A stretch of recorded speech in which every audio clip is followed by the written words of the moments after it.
Berdamai dengan diri sendiri jilid 4. Cara ampuh mengalahkan pesimisme.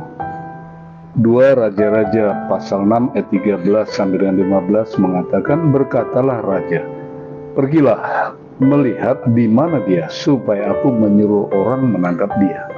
Lalu diberitahukanlah kepadanya, dia ada di Dotan, maka dikirimnyalah ke sana kuda serta kereta dan tentara yang besar. Sampailah mereka pada waktu malam lalu mengepung kota itu. Ketika pelayan abdi Allah bangun pagi-pagi dan keluar, maka tampaklah suatu tentara dengan kuda dan kereta ada di sekeliling kota itu.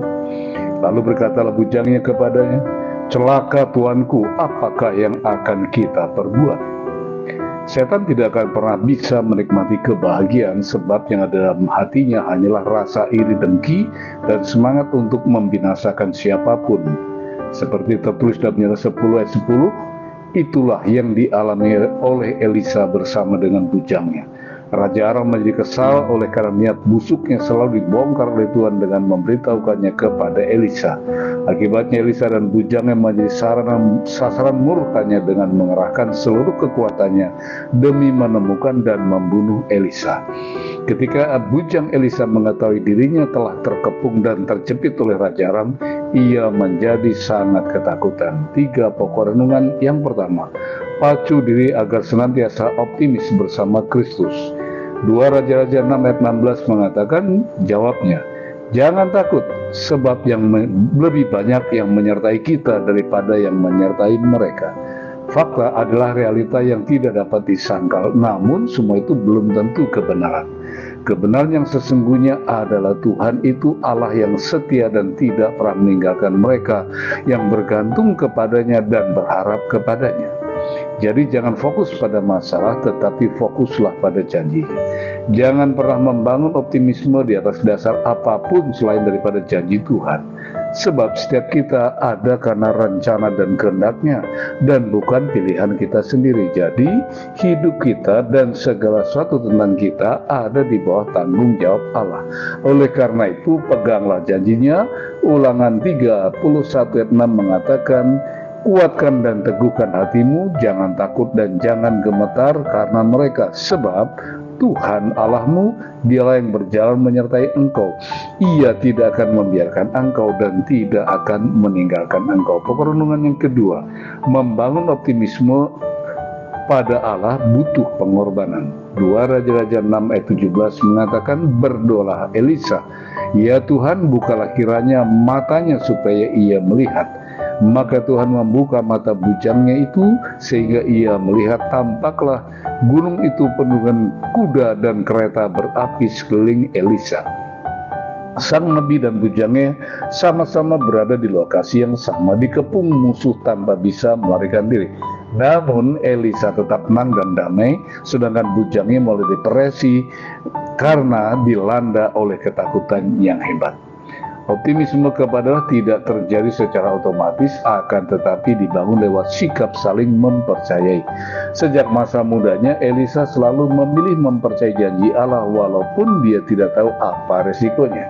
Lebih dari itu, Elisa juga bisa dipercaya Allah. 1 Raja-Raja 19 ayat 21 mengatakan, lalu berbaliklah Elisa daripada Elia, ia mengambil pasangan lembu itu, menyembelihnya dan memasak dagingnya dengan mata bajak lembu itu sebagai kayu api.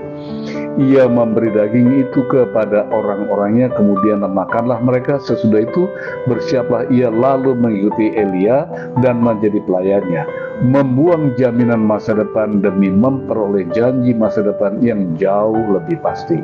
Pokok renungan yang terakhir, doa merupakan salah satu bentuk optimisme.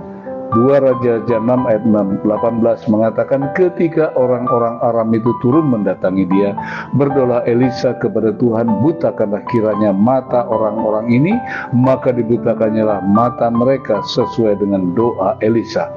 Bukannya berlari menyedang menyelamatkan diri ketika musuh datang, Elia malah menutup mata dan berdoa. Hanya orang yang sungguh-sungguh memiliki keintiman dengan Tuhan yang bisa tetap mengandalkan Tuhan di dalam situasi yang sangat kritis. Elisa tahu persis bahwa Tuhan adalah tempat perlindungan yang paling aman. Sebagaimana tertulis dalam Mazmur 91 ayat 1 dan 2 mengatakan, orang yang duduk dalam lindungan yang maha tinggi dan bermalam dalam naungan yang maha kuasa akan berkata kepada Tuhan, tempat perlindunganku, kubu pertananku, Allahku yang kupercayai.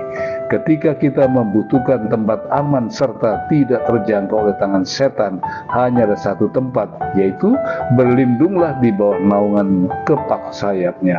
Saya tutup dengan 3 closing statement. Yang pertama, ketika situasi mencapai titik krusial dan kritis, satu hal yang paling penting, yang paling jitu dalam mengatasinya adalah berlindung pada Allah. Mazmur 91 ayat 9-10 mengatakan, sebab Tuhan ialah tempat pelindunganmu, yang maha tinggi telah kau buat menjadi tempat perteduhanmu, malapetaka tidak akan menimpa kamu, dan tulah tidak akan mendekat kepada kemahmu. Yang kedua, pada saat kita merasa kehilangan sesuatu yang sangat berharga karena Tuhan, sesungguhnya Dia sudah menyediakan yang jauh lebih bernilai.